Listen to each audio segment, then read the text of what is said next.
Good evening. Coming up tonight. Tonight, we've got some news about big names, relationships, music, and dance. We'll recap recent Gamecocks football match against Kentucky. And we've got an update on driving laws here in South Carolina. We'll have all that and more for you tonight on SGTV Student News at 7.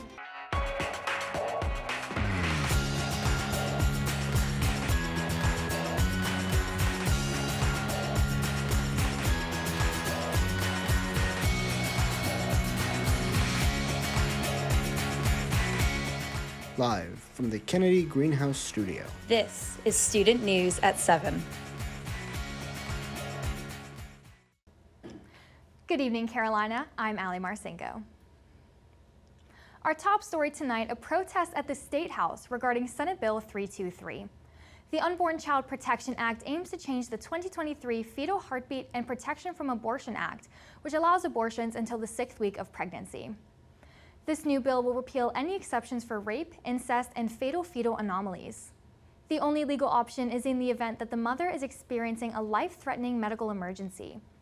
Hundreds of people attended the hearing and protested both for and against the bill outside the State House on Wednesday. The bill will be under review in future committee meetings. If approved, lawmakers will have the ability to vote on the bill in a general session as early as January 2026. In other news, the South Carolina Hands-Free Distracted Driving Act took effect on September 1st, requiring drivers to keep their eyes on the road, not on their phones.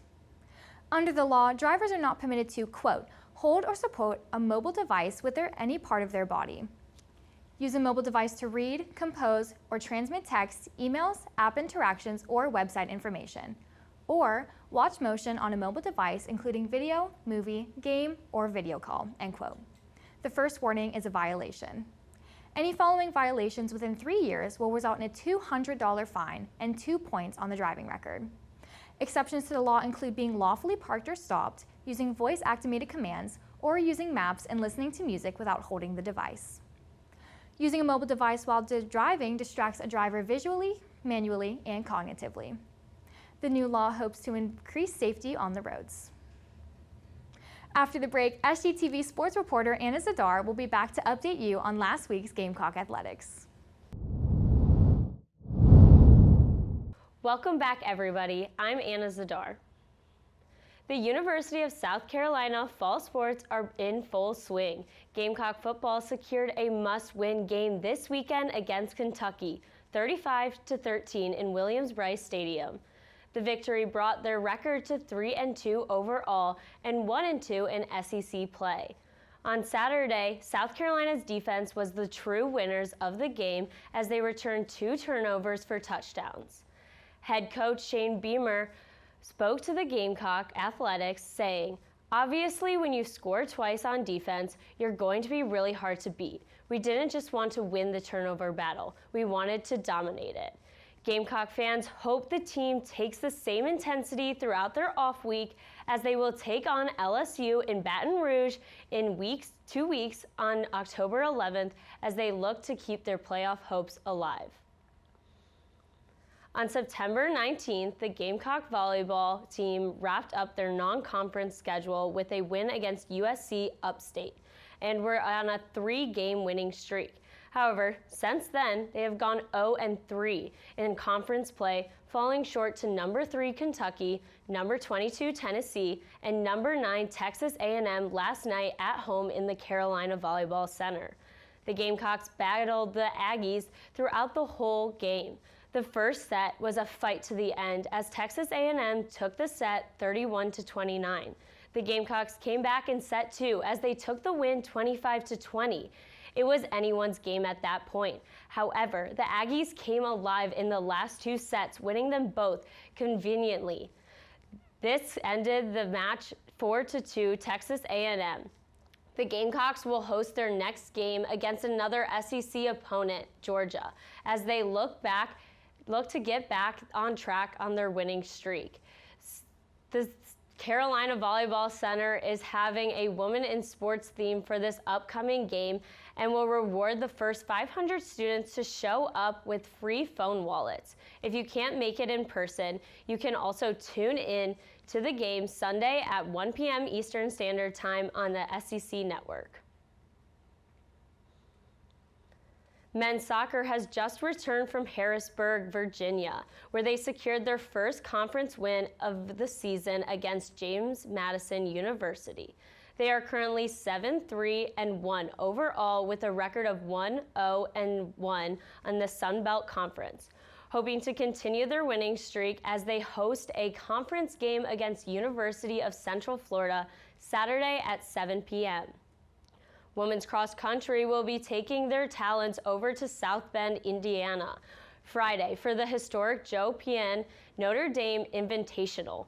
This team has not skipped a beat from last season as they won the Covered Bridge Open 5K for the second year in a row. The team scored 18 points overall as they swept the podium in the individual events, with the top 3 PRing in their 5Ks. They did not stop there, as in September they took bronze at their second meet of the season at Adidas Cross Country Challenge 5K in Cary, North Carolina. Gamecock Swim and Dive will have their first meet of the season at home against Georgia Wednesday at 3 p.m. Show up to the Carolina Natatorium to cheer on the Gamecocks. That is all I have for you this week for our Gamecock Athletics Rundown. Until next time, I'm Anna Zidar. After the break, we will share a few big celebrity breakups and find more when we return. Hey Gamecocks, I'm Emma George. To kick off tonight's entertainment segment, we'll take a look at some Hollywood drama, where it seems to have been a tough month for celebrity couples. Recent reports indicate that actress and producer Nicole Kidman has filed for divorce, ending nearly 20 years of marriage with singer-songwriter Keith Urban. She allegedly requested primary custody of their 2 daughters. Also calling it quits is actress Nina Dobrev and snowboard legend Shaun White. They broke off their engagement in early September, though neither have officially addressed the media. It's rumored that the pair simply didn't have the same vision for their futures. Turning to the music scene, all eyes are on Taylor Swift, as the massive artist's highly anticipated 12th studio album, The Life of a Showgirl, is expected to be released tonight. And from one superstar to another, outlets confirmed that Bad Bunny is set to take center stage at the Super Bowl 60 halftime show. Though the announcement sparked some controversy, fans of the artist should expect fireworks, dance moves, and maybe even a few surprise guests. Speaking of dance moves, season 34 of Dancing with the Stars began on September 16th. Celebrities like Alex Earle, Jordan Childs, and Baron Davis are just a few familiar faces you may catch on the dance floor this year. Returning back to campus, the Longstreet Theater is spotlighting student talent with The Seeing Place, a ghost story inspired by the venue's own haunted history. Showtimes are at 7:30 Friday and Saturday. Students can purchase a ticket for just $15 at sc.universitytickets.com. If you can't make either of those days, be sure to check out their final show on Sunday at 3 p.m. And you can even snag a special deal, just $5 tickets. But if you're a movie fan, on Friday night, Carolina Productions will host Cockbusters, putting Materialists on the big screen in our very own Russell House. The comedy drama film stars Dakota Johnson, Pedro Pascal, and Chris Evans. According to critics, it is a must-see film of the year. The movie will begin at 7 p.m., but be sure to arrive early with your Carolina card for trivia and free snacks. Finally, don't forget the South Carolina State Fair kicks off Wednesday next week. From fried foods to carnival rides to live music, it's a tradition you won't want to miss. That's all for entertainment news we have for you tonight. Enjoy the weekend, and we'll see you next Thursday. That wraps up tonight's edition of Student News at 7. Be sure to follow us on Instagram, X, and Facebook at SGTV at USC. To keep up with all of our content, be sure to also visit us online at sgtv@usc.com. For SGTV, I'm Emma George. I'm Anna Zidar. And I'm Allie Marksinko. For all of us here at SGTV, have a great night, Carolina. Forever to thee.